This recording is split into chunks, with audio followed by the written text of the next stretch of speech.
Election reforms or assault on federalism is what we're going to debate through the course of this show. First up, allow me to take you through the headlines. One nation, one election bill admitted in Lok Sabha. 269 MPs in favour, 198 MPs against the bill. JPC to examine bill next.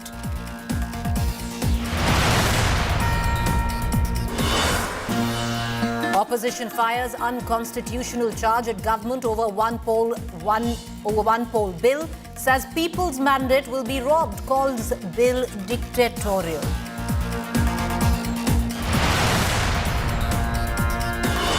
Amit Shah scathing attack on opposition in Samvidhan debate. Says Nehru's Trust Amendment gagged freedom of speech. Calls Rahul's blank Samvidhan booklet cheap publicity stunt. After the Palestine bag, Congress MP Priyanka Gandhi carries a bag with the slogan "Stand with Bangladeshi Hindus and Christians." BJP accuses Vadra of prioritizing foreign over domestic affairs. After Shiv Hanuman Temple reopens in Sambal after 46 years, devotees arrive to offer prayers. Authorities begin excavation of a nearby mosque platform.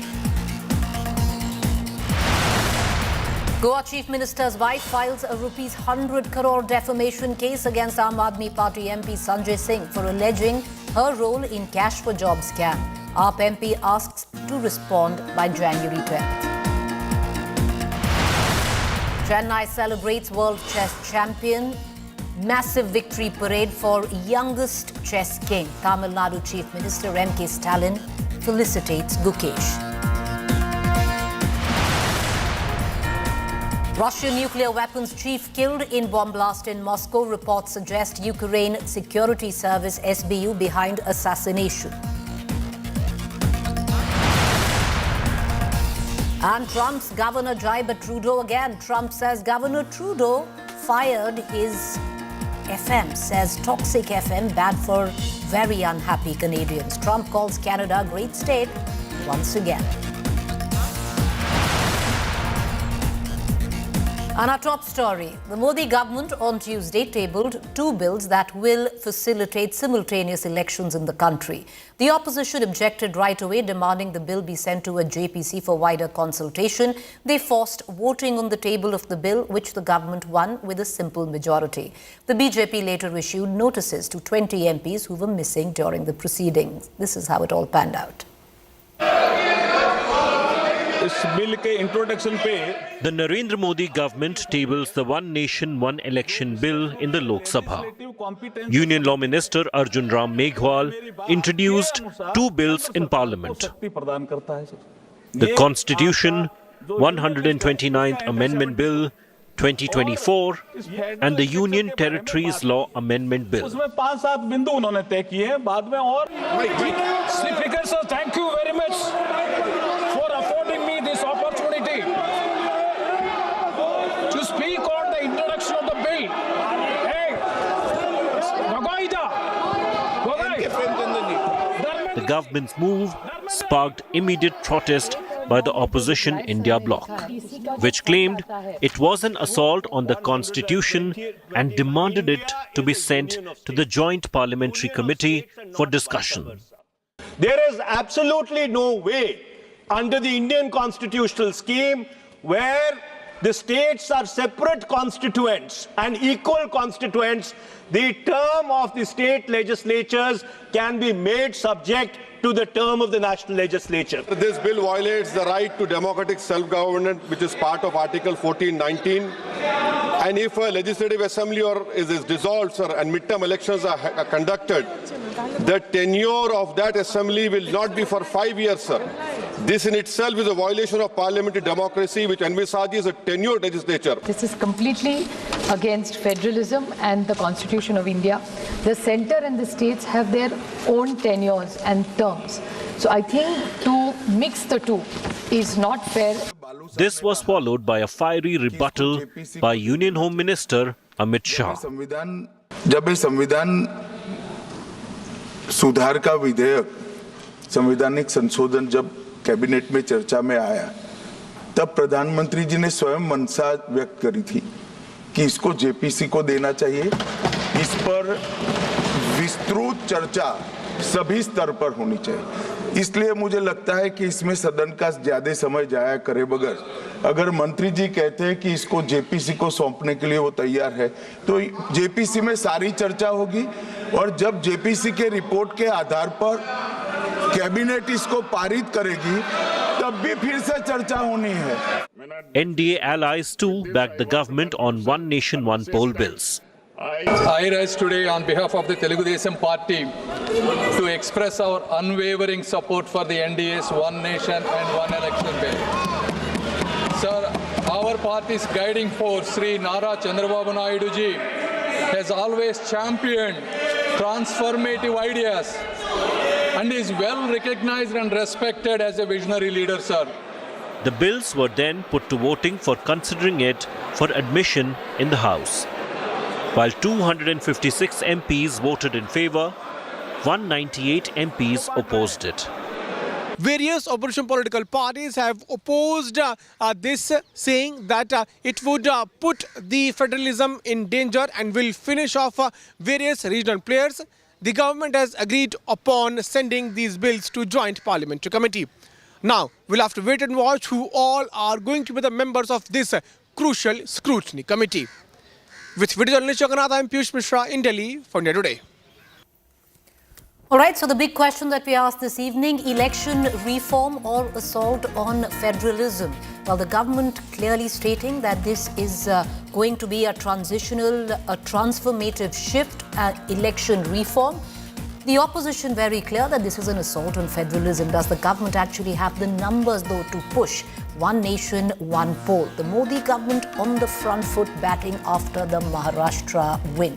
All of that being addressed over the course of the next 45 minutes. Joining me this evening, Mr. G. Kumar Nayak, MP, Lok Sabha Congress. I have with me Salem Dharindharan, spokesperson DMK, Jyotsna Tirunagri, national spokesperson TDP, Sanju Verma, national spokesperson BJP. I want to begin with the Congress spokesperson. Mr. Nayak, the fact is, today the bill was admitted in Lok Sabha with 269 MPs voting in favour, 198 voting against it. The question that is posed at the back of the Ramnath Kovind report as well, committee report, is very clear, Mr. Naik, that why oppose something which could completely be a transformative shift in India? And let's hark back to the period of 1950 to 1967. We already did have simultaneous elections before the coalition era. Yeah, we did. In fact, we started off with simultaneous election to both center as well as states. But the working of the constitution and the way the states have worked and the governments have fallen, so it has given rise to not simultaneous elections. That's the way the Indian democracy has been working. This is the fundamental structure of our parliamentary democracy. So this is not transformation at all that the BJP is trying to do. But we're only, Mr. Nayak, one would suggest go back to what we were doing earlier, because before coalition politics, before the era of Indira Gandhi, and the BJP also says that it was Indira Gandhi who actually led to the fall of governments, therefore disrupting the cycle. After 50 or 70 years, we are wiser the way the Indian parliament works and Indian parliamentary system works. And India is a union of states and the way the states vote. So all these things we are aware of now, and now we are very clear that this attempt to conduct one nation, one election kind of thing would be an assault on the federalism of this country. Each of the state is a representation or a manifestation of a linguistic aspiration or a cultural aspiration, as well as the ethnic aspirations. We need to allow that to flower and work out itself in every election. So it cannot be subsumed to issues which might come up in the one nation, one election at the national level. National issues are different, state issues are different. We need to have a fair playing field available for the state elections too. If they are happening at different times, what is the harm in this? What are we losing? There's a lot of good which has also been suggested by the Ramnath, Mr. Kovind's committee report, and I'm going to come back to that. I just want to bring in Sanju Verma into this conversation. Sanju Verma, if you actually look at it, the premise that was made by the opposition and very vehemently has been that this will compromise the federal structure of the country, the democratic principle will be compromised, and the state autonomy. Okay. Preeti, first things first. I think the opposition has been behaving like that typical खिसियानी बिल्ली खंबा नोचे जो हिंदी की कहावत है. When I look at the opposition party, I'm reminded of a खिसियानी बिल्ली. You know, they will go against any sane proposal simply because it is being tabled by the Modi government, such as their visceral hatred for Prime Minister Narendra Modi. But quickly, let's talk numbers and facts. First and foremost, today there were 467 members present and voting in the Lok Sabha, out of which 269 supported the One Nation, One Election proposal, which means 57.6% of the Lok Sabha members present and voting supported the One Nation, One Election proposal.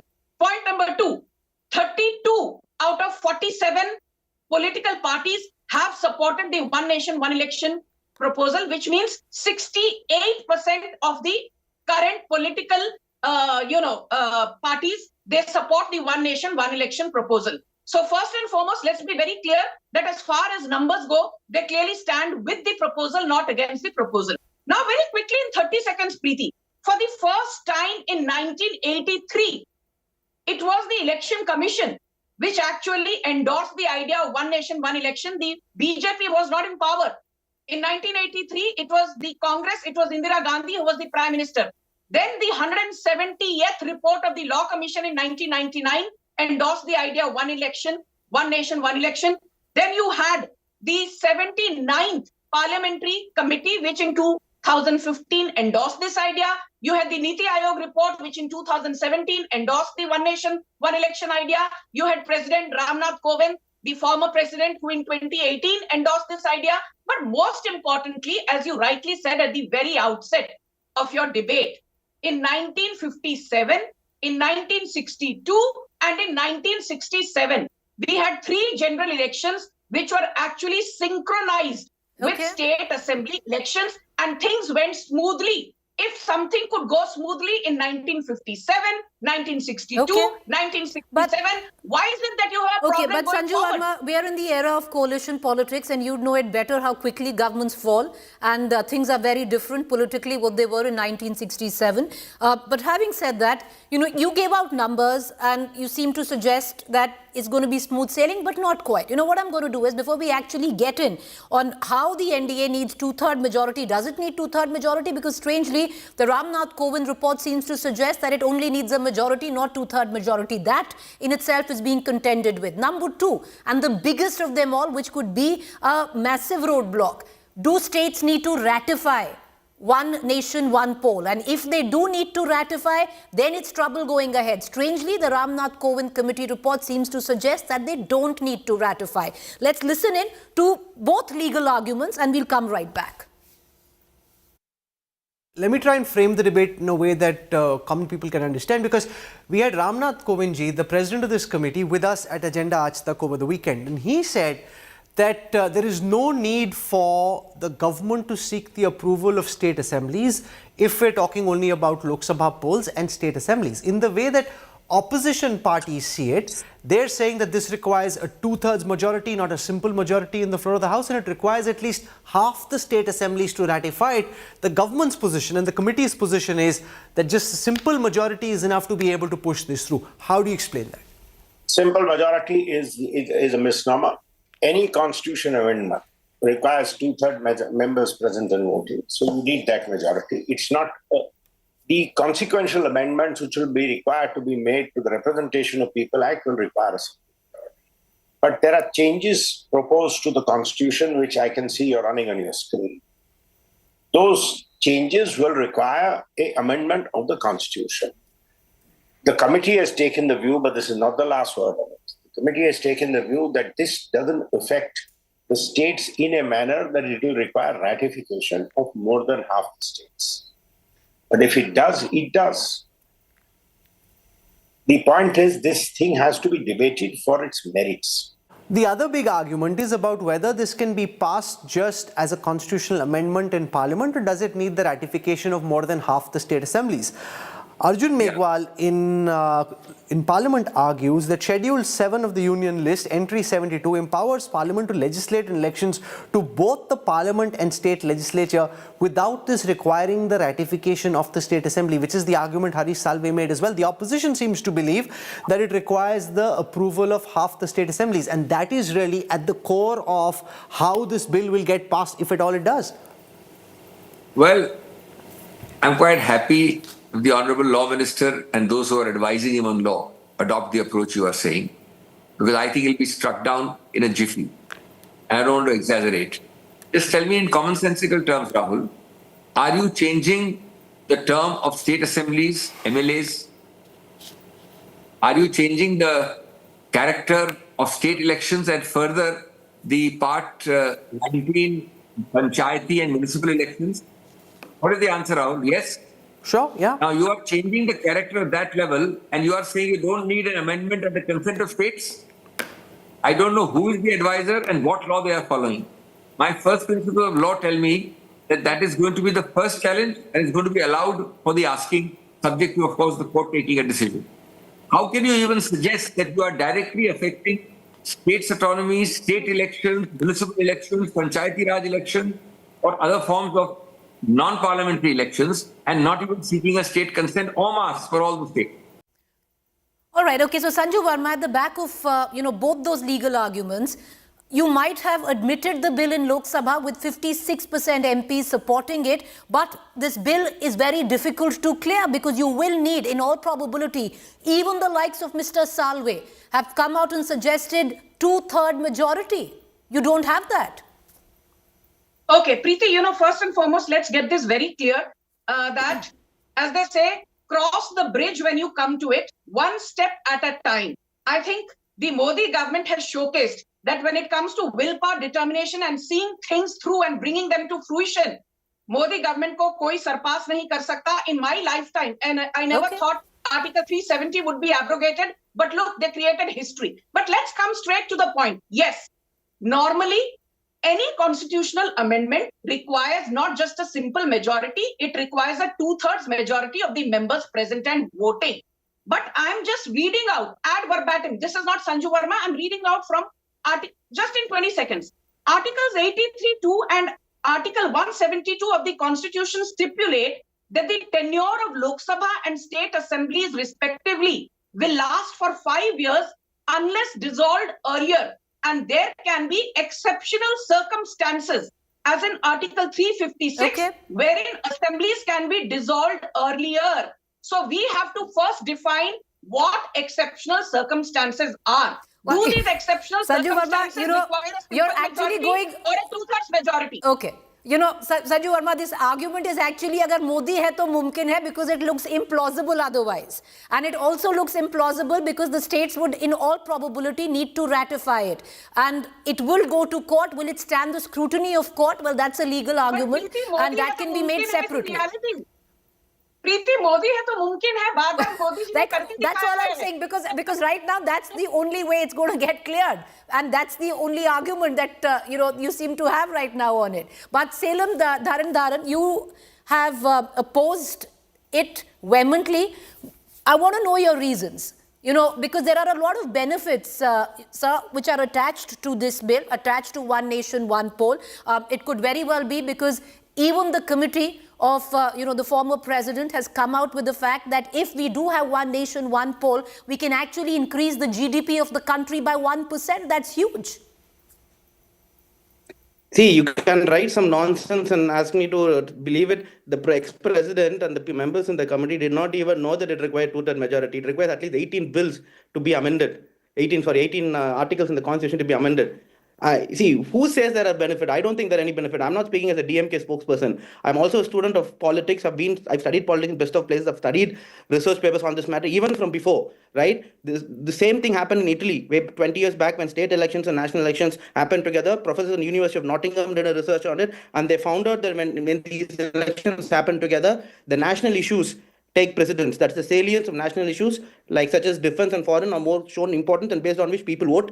And then issues of state issues, such as education, municipality, healthcare, take the back seat. This was proved in that research by seeing Italy as a case study. And because political parties are rational actors, they don't focus on these aspects. That's point number one. Point number two is that state legislatives and parliaments are independent bodies. They're not together. So how can you have elections for both together by order? For example, even in a homogeneous country such as Germany, for example, Berlin term and election term for a state government in Berlin is 5 years. Munich is 4 years. They don't even have the elections in 5 years for each state. Even in a homogeneous country where people speak the same language and only 8.2 crore people live. And you're talking about cost. How much elections cost in this country? 462 crores per year. That was money that was allocated to election commission by government of India. And Prime Minister Modi spends 500 crores of government money for advertisement. So if he's thinking he's spending more money for elections, let him not advertise his face in the newspaper. That will save. And I'm asking you, is any political science expert? Let's please go one by one. Sir, make your point. Can I keep quiet, Sanjeev Verma? Sir, make your point. Sir, please make your point. I'm making only one point. 1 second. Can I just, ma'am, you have your own time. Just make your point. Was there any economist of world repute in that committee? Was there any political scientist of repute who wrote this? You can have some 12 people who do not understand anything about political science and economics and then come and say something and say, all right, the fact is this is a committee. All right, sir. The fact is, and for our viewers, for the understanding of our viewers, the committee that has recommended one nation, one election, though they have said they have a huge sample size, 80% of the people that they consulted with have come back and supported the cause. I'll come back to you, sir. So now, but we want to put this out that this committee has no legal standing. It's a committee. It can give recommendations. Now, you said, that there isn't any good that will come out of one nation, one election. But on the contrary, there can be a lot of good. It'll improve the efficiency in government. That is what is one of the key points that has been noted by the committee. Reduce time taken. We've already discussed cost, curb candidate, political party expense, better utilization of administration, security apparatus, reducing communal tensions, because you've seen, especially in the recent past, what goes down. Avoid prolonged lock-in of state security forces. And I think this would also be a big one. But on the flip side of it, and I want to bring in Jyotsna Tirunagari for it, spokesperson TDP. Your party in Parliament have vehemently supported your ally who's put forth the bill of one nation, one election, ma'am. The question is, one would reckon it's a little strange coming in from a regional party, because ultimately many would suggest this will threaten the basic structure on which resides federalism.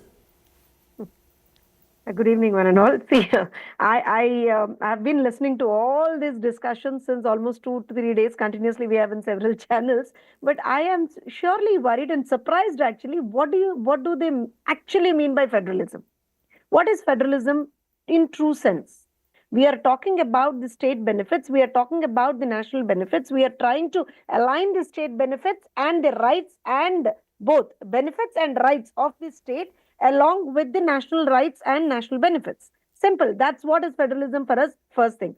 Second thing is, this is not a new thing. No, I don't know why they have a problem with it now. Whenever we get something, we get the women reservation bill, they have a problem with it. We get any other bill, they have a problem with it. We have EVMs online, they have a problem with it. When they pitched in for EVM, they didn't have any problem. When their own party pitched in for one nation, one election, they didn't have any problem. But just because NDA is getting it now, just because he is getting it now, they have a problem with it. Simple. My question.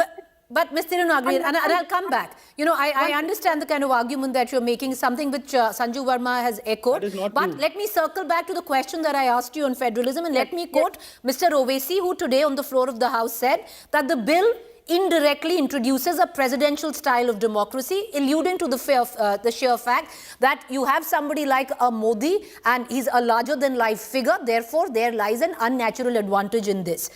The bill is based on maximizing political gain and convenience and will finish off regional parties. This has been the contention of the likes of Mr. Owaisi and other regional counterparts like who's sitting on this very show, the spokesperson of the DMK.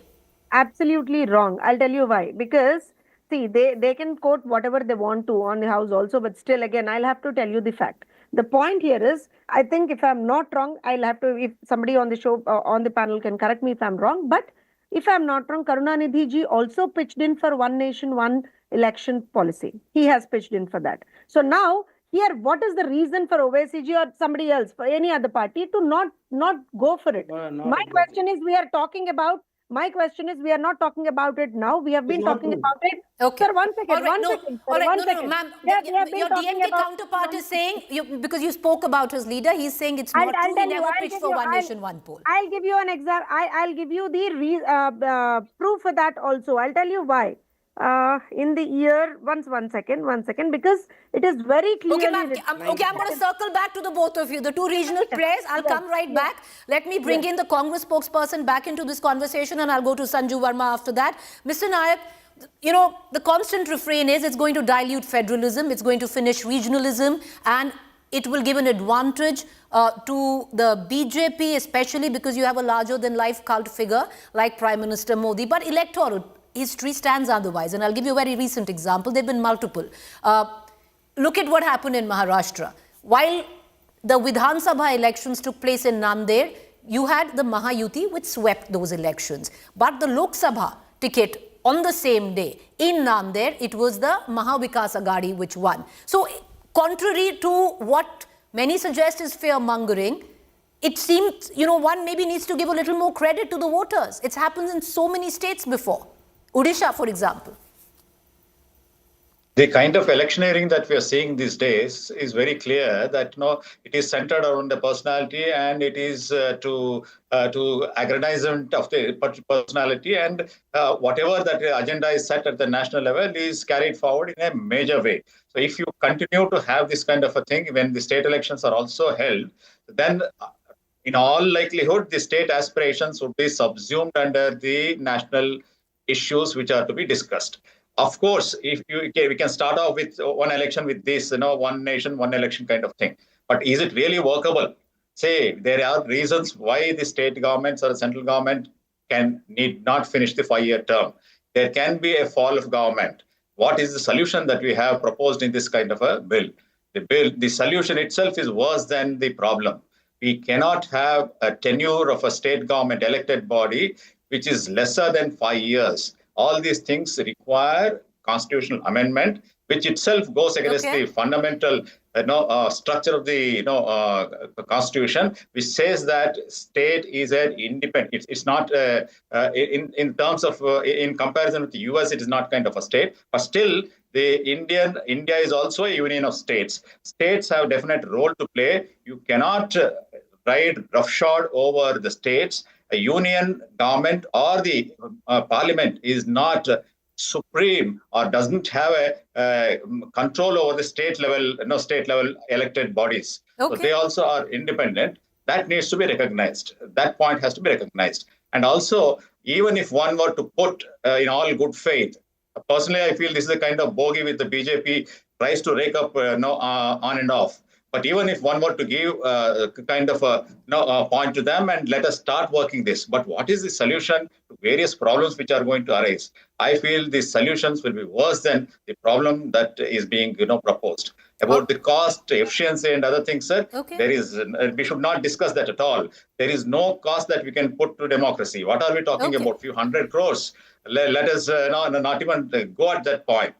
If elections are held often, it is an opportunity for the electorate to come and exercise and show the politicians their place. It is a method of accountability which is exercised by the common man of this country. This is a valuable right of the common man. This cannot be done away. We cannot ask him to come once and do elections once and for all. There is also an insinuation, especially coming in from the opposition, Sanju Verma, that seems to suggest that this is a way of pushing down on what the government wants, an authoritarian way. Why I say it is, usually committees are appointed to study a proposal and then give the feasibility of it, the pros and cons. In this case, Sanju Verma, it was different. The Ramnath Kovind committee was given a very limited mandate and tasked only with suggesting measures to implement simultaneous elections, not really to study the pros and cons or whether it's even feasible. Preeti, first and foremost, let me give this disclaimer. Forget about me being the national spokesperson of BJP. As a bona fide Indian citizen, I'm sick and tired of the charade of the Congress party and the opposition. Time and again, Samvidhan khatre mein hai, Loktantra khatre mein hai, democracy khatre mein hai. Democracy is alive and kicking. Samvidhan khatre mein nahi hai. But I will come straight to the point. The famous S.R. Bommai versus the Union of India case in 1994, but more importantly, the Sarkaria Commission, which was set up in 1983 to study center-state relations. Do you know what the Sarkaria Commission did in 1988? It studied center-state relations for 5 long years, submitted 247 recommendations via a 1600-page report, where it actually spoke in glowing terms about the need for one nation, one election. If you read the S.R. Bommai versus Union of India case also, there is an endorsement for the one nation, one election proposal because it leads to optimum resource allocation. It reduces the tax burden on the ordinary taxpayer by streamlining governance. You don't need to have the model code of conduct in place every now and then. You don't need to revise electoral rolls every now and then. You don't need to redeploy police and paramilitary personnel every now and then. But most importantly, it is this. And very quickly, I did not want to make this personal. I will still not make it personal. The DMK spokesperson spoke about Prime Minister Modi showcasing his face on advertisements and billboards. Your audience, Preeti, needs to know that today Tamil Nadu's GSDP is 27 lakh crore and the debt is 11 lakh crore. 41% of the GSDP goes into servicing of debt burden. This is the same MK Stalin government, be it Cyclone Michong or Cyclone Fengal. The Modi government gave 2,000 crores, kabhi 3,000 crore. They spent 200 crores, they spent 300 crores. और फिर यहाँ TV debate पर बैठकर victim card खेलते हैं ये लोग. Victim card खेलना बंद करो and first tell me why do you keep going to the RBI with a begging bowl? Oh, Tamil Nadu is going bankrupt, sir. हमें please और पैसा दीजिए. यहाँ बैठकर भाषण मत दो. I'll come to you, sir. Allow her to finish. Allow her to finish. All right. Senthil Balaji, your leader is out on bail within 24 hours of getting bail. Ma'am, 10 seconds, make your point.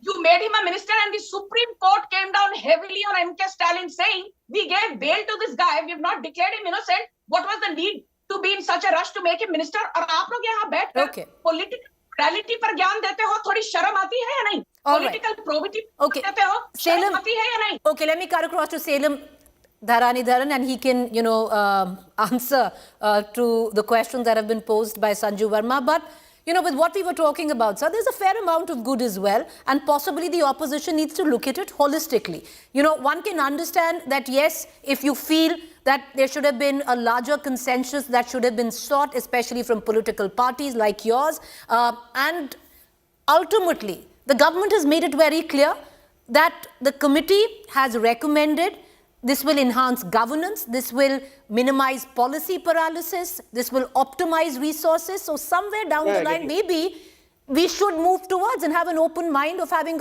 a one nation, one election. You see, firstly and foremost, I'd like to reply to Sanjay Verma. It's very ironical that the national spokesperson of BJP cannot goddamn divide. As per RBI, Tamil Nadu's debt to GSDP is 27%, but remember, it was 29% when AIDMK left. We reduced it by 2%. When DMK debuted office in 2011, DMK debuted office in 2011, it was 18%. Can we just get the DMK spokesperson? Yeah, make your point. Right? It was a AIDMK alliance in cahoots with BJP who looted. That is why debt to GSDP increased from 18% to 28%, which our finance ministers from PTR to Tangam Tenasu reduced it by about 2%. Point number one, if Tamil Nadu gives 1 rupee, we only get 25 paisa back. Remaining 75 paisa goes to BJP ruled states such as Gujarat and Bihar and Madhya Pradesh. They can't govern well. That is why we have to send the money. Now she's coming and telling Tamil Nadu is begging. It's a grave insult to people of Tamil Nadu. And again, it's going away from the subject. I'll tell you this. In Tamil, there's a saying for one nation, one election. Korangin Kayil Kadeta Pumal. You know what it translates to? Flower garlands given to hands of a monkey. That is how this country is run. Constitution is given to a monkey and it's been torn and thrown into pieces. There is no single benefit of one nation, one election. I am not saying this as a DMK spokesperson, as a student of political science. Right? There is not single. And people tell me, it happened in 1947. I'll tell you, when India got independence... No, sir. It didn't just happen in it didn't happen in 1947. From 1952 through 67, the subsequent elections that were held, it happened there. One point. I'll come to you, ma'am. Let him finish. I'll come to you, Ms. Tirunagri. Yes, sir, 10 seconds, make your point. See, when India got independence, elections happened in 1952 because all the states as well as the country was new because we're getting independence. So the elections will have to be conducted at once. You can't have national elections in 52 and 53 for Tamil Nadu, 50 for Andhra Pradesh, right? It has to happen at once. But the real reason, sir, the reason why elections started happening then through the course... No, one second. Why we moved away from one nation, one election wasn't because we were a nascent state, because then the era of coalition politics and governments falling started and it was difficult. Therefore, the pattern set in. All right. You're not letting me complete. Sir, please complete 10 seconds. 10 seconds, sir, complete. The simultaneous election was not by design, it was by chance because country got independence. That's the point one. And I will ask only one question to the viewers and as well as to other panelists. What happens if a state government is dissolved for some reason or the other after 3.5 years or nearly 4 years? What will happen? Because for 1.5 years you will have the next government and then the elections will take place as per the bill. As per the bill. I'm just quoting what the bill says. All right, okay. I want to go to Jyotsna Tirunagari. Sir, sir, please come down. Everyone. Sir, you've had enough time. There's a panel. Allow the panel. I want to go to Jyotsna Tirunagari. Jyotsna Tirunagari, the contention is also very clear, which comes from the opposition, that there is an attempt of uniformity, which this government wants, primarily the BJP. They want one nation, one election, they want one language, ultimately they'll want one leader or one party, even to the extent that the opposition is going on to. The question is, as a regional party, and you are a regional party, are you not threatened? Absolutely not. I'll tell you why, because that's their perception. That's their perception. I'll give you a small example. In Nenjuku Niti, that is the autobiography of Karunanidhi ji.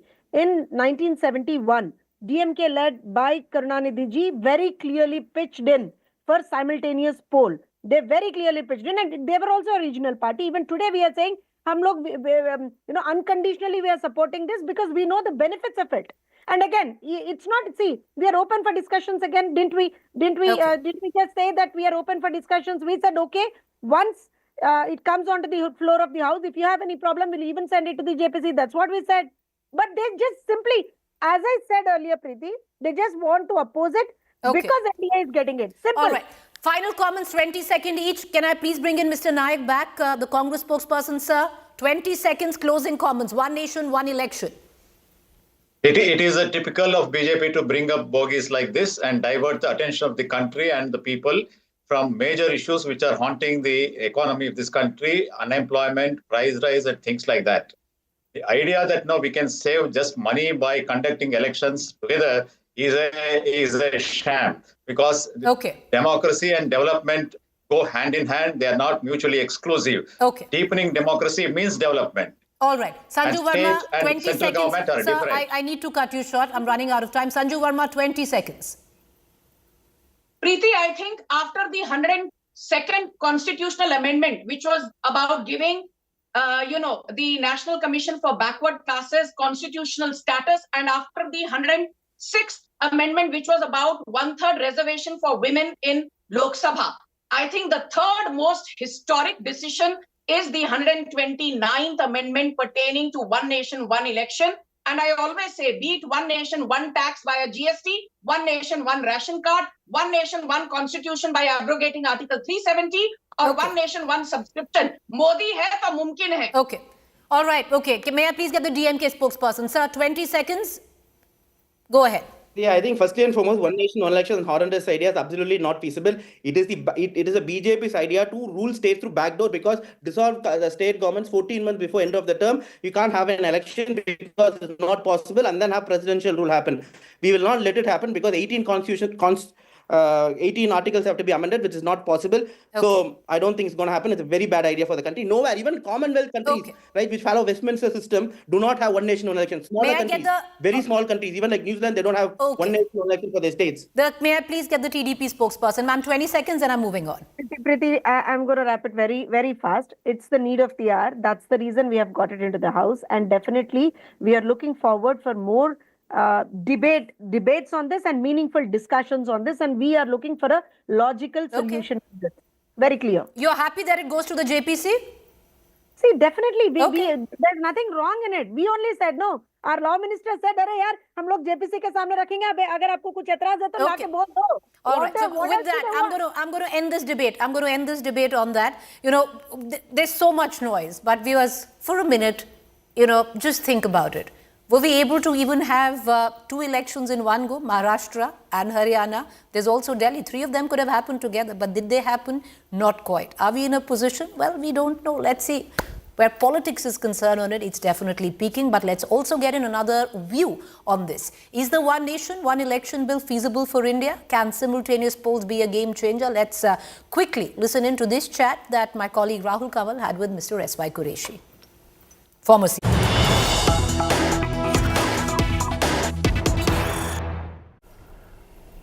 So we've heard from constitutional experts on both sides of this legal debate about whether one nation, one election can be passed in the way the government envisages this. Now, for a perspective from a former Chief Election Commissioner, I'm joined by S.Y. Qureshi, one of India's best-known former CECs. He's been talking about the problem in not having enough EVMs, enough VVPATs, which would be a very humongous exercise, he argues, before we can get one nation, one election going. Dr. Qureshi, welcome.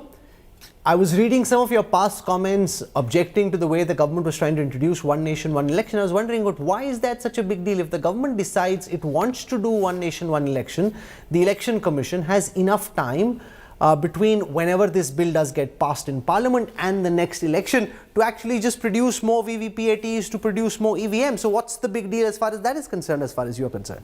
Well, Rahul, I would take you back to the original proposal, which was mooted in 2013.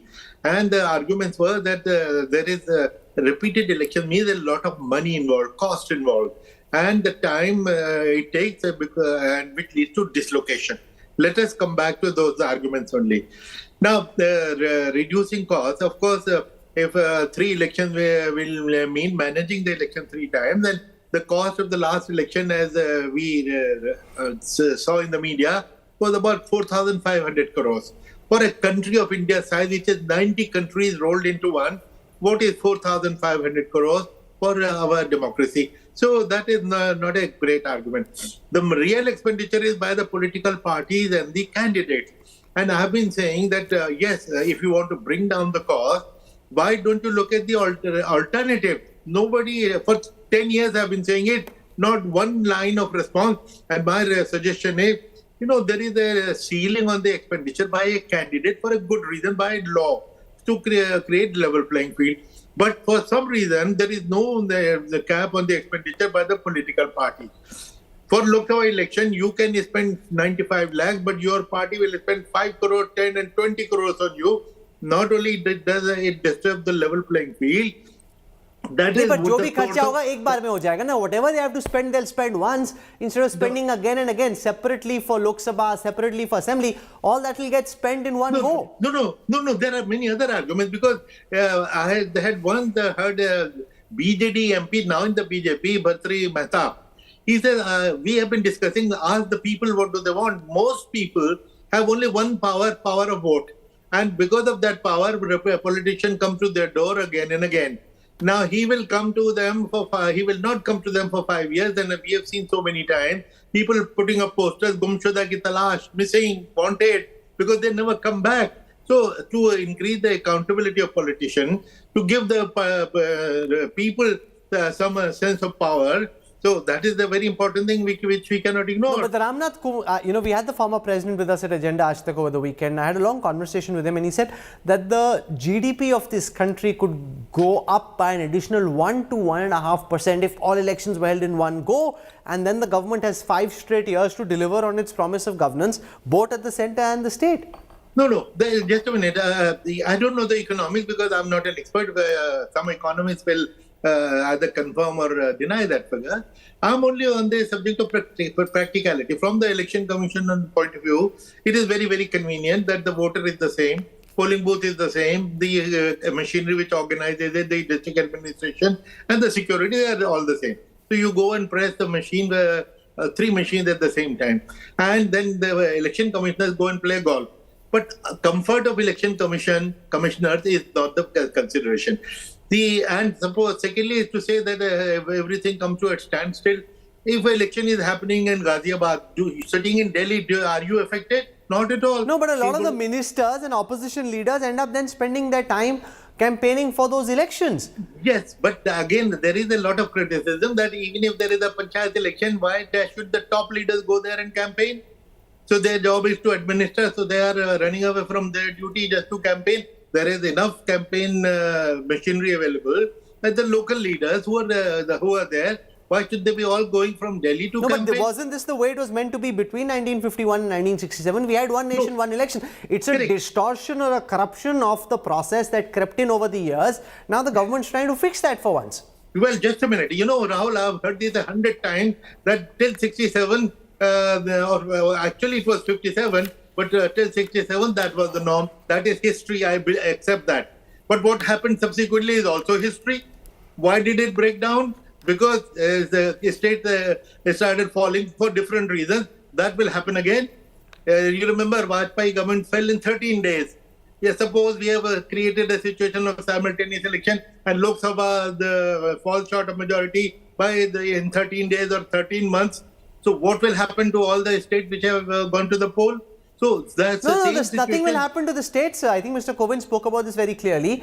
Just in the one state where the government falls for whatever reason, or the government, that election will be held again. The other governments will stay and complete their 5-year term. When this state government falls, that other election, the new election, will be for 2-3 years or whatever is left till the next Lok Sabha election. That's the way that they're planning it.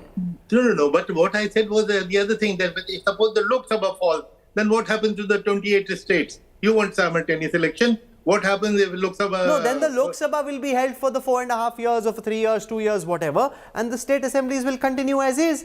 No, so then where is the simultaneous election? Because Lok Sabha election will have to be held where if it falls in one month... Only once, then it will be back to the same track. So if a distortion gets created, there's a fresh election, wherever the distortion gets created, and it's only a one-time distortion, it gets fixed again the next time. All right. Now, the Kovind committee also said that if the state falls, there will be an election. Yes. So that also throws the simultaneous election for a 6. But except it will be for the remainder. Let's assume the Madhya Pradesh government falls. There's a fresh election in Madhya Pradesh. That new election will be for 2.5-3 years or whatever period is left. And then they'll be back to having the state assembly election along with the Lok Sabha elections in Madhya Pradesh for both. But the downside of this is that if the government falls, the election will happen, except it will be for a truncated term. Correct. And people will be spending crores of rupees for the truncated term of 1 year or 2 years or 3. But out of 29 state assemblies, this may happen in 2 or 3 states, maybe a little more, little less. But in the others, you won't have these constant disruptions. No, constant disruption. I totally deny constant disruption. I strongly suggest you and your viewers to download the Model Code of Conduct. Which is what disrupts the functioning. Now, model code stops only one thing: no new scheme to be announced. Why is it that all the new scheme ideas come to the mind of politicians only 2 weeks before the election? They have been in power for 4 years and 11 months, and nothing strikes them. Suddenly, they want a new idea to seduce voters, and then they blame the election commission and the model code. And secondly, if they are sincere about the model code, why have they been separating the elections which used to be simultaneous? Why did only 4 states were to go to poll? They could have been held with Lok Sabha. And what was the reason? Kashmir requires special security. Some bahana or the other, they were not. They were separated. If you can't hold a simultaneous election of general of Lok Sabha and only 4 states, what kind of problems can we anticipate? Okay, those are compelling arguments. They need to be thrashed out in the JPC and also ultimately before a court of law. You've heard the kind of reservations S.Y. Qureshi has. Mr. Qureshi, for taking out time and joining us on this broadcast, thank you very much, sir. Yeah, Rahul, if I may add. Go on. Yeah, the other argument about the cost, if the election is held simultaneously, we will require 3 times the EVM than VVPAT. Sir, but there are not 3 elections, there are 2 elections. The panchayat elections happen after 100 days. So, no. Okay, I'm glad that you raised that point. A separate election after 100 days is a separate election. It is not a simultaneous election. And in fact, it is worse than the present scenario, Because if you'll be recalling all your 15 million people once again for a completely new bandobast within 100 days, when they have not even got over the fatigue, and the people who go to their villages to vote will not be able to come, many of them, because they will not get the leave, or they cannot miss their daily wage to go back again within 100 days. What is this separation by 100 days? It's not a separate. It's not a simultaneous election. Then it's a separate election with all the problems. If it is so close together, it has more problems than it has solutions. No, the government's argument is there are two elections. Once you've had them, then you're done for 5 years. That's the argument the government is presenting. No, also this bill has come on separating the Panchayat election. Panchayat has 3 million elected representatives. Now you have subordinated them to the needs of Lok Sabha and Rajya Sabha, Lok Sabha and Vidhan Sabha. No, what is this? So where is it? This proposal is so diluted, it has lost all its moral authority. Okay, we've heard the reservations expressed by Dr. Qureshi. I thank you for your time and for sharing your insights with our viewers. All right, so one nation, one elections is a debate that we're going to be having for a fair long time. But let's quickly move on what's happening currently in Parliament. And it is Congress MP Priyanka Gandhi's bags that are becoming the talk of the town in not just the Parliament corridors. First, it was a message for Palestine. Now it's for Bangladesh. The BJP, of course, going after Priyanka Gandhi, triggering a strong rebuke from her as well. From masks to specially designed bags, the opposition is devising innovative ways of protest ever since the winter session of Parliament began.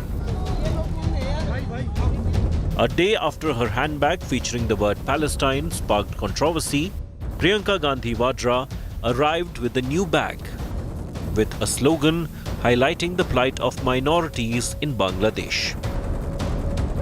The Congress MP's use of bags to take a stand inspired other opposition MPs to follow suit. Bangladesh के मुद्दे पर इस वक्त कांग्रेस के सांसद संसद के मकर द्वार पर धरना प्रदर्शन कर रहे हैं। ठीक मेरे पीछे आप तस्वीरों में देख सकते हैं कैसे प्रियंका गांधी के साथ साथ जितने भी कांग्रेसी सांसद हैं वो यहाँ पर मौजूद हैं। उनके हाथ में कई तरह के पोस्टर्स हैं, प्लेकार्ड हैं जिस पर लिखा हुआ है stand with the minorities of Bangladesh. तो ये कांग्रेस का मैसेज है, इसमें कांग्रेस ये मैसेज देना चाहती है कि वो जो अल्पसंख्यक हैं बांग्लादेश में उनके साथ खड़ी है और वो ये कह रहे हैं कि जो सरकार है हिंदुस्तान की सरकार को इस पे कहीं ना कहीं कोई कदम उठाने की जरूरत है। The BJP lashed out at the Congress over its protest. कल कांग्रेस के एक नेत्री संसद में फिलिस्तीन का बैग लेकर घूम रही थी और हम यूपी के नौजवानों को इजराइल भेज रहे हैं। वहां पर अभी इजराइल के राजदूत आए थे, उन्होंने कहा कि हम यूपी के और भी नौजवान ले जाना चाहेंगे क्योंकि यूपी का नौजवान अच्छा काम कर रहा है। बैग झोले से देश नहीं चलता भैया। बैग झोले से तो हम भी काल से बहुत सारा बैग सब लाद के चलब। अब यहाँ पर हिंदुओं पर अत्याचार और उस पर कोई कुछ नहीं बोलता। संभल में इतने हिंदू मारे गए, इतने दंगे, उस पर कभी कुछ नहीं बोला। Responding to the BJP's criticism, Vadra dismissed the remarks as typical patriarchy. That's typical patriarchy, that you decide what clothes women wear also. Okay, ma'am. I don't subscribe to that. I will wear what I want. Incidentally, Priyanka's support for the Palestinian cause was praised by Pakistani political leaders. The Congress pointed out that its leaders' views was in tune with the central government's stand on Palestine. India has long supported a two-state solution, advocating for the establishment of an independent Palestinian state alongside Israel. With Piyush Mishra, Bureau Report, India Today. With that, viewers, it's a wrap on this edition of News Today. We'll see you tomorrow. Stay tuned and have a good night. Thank you.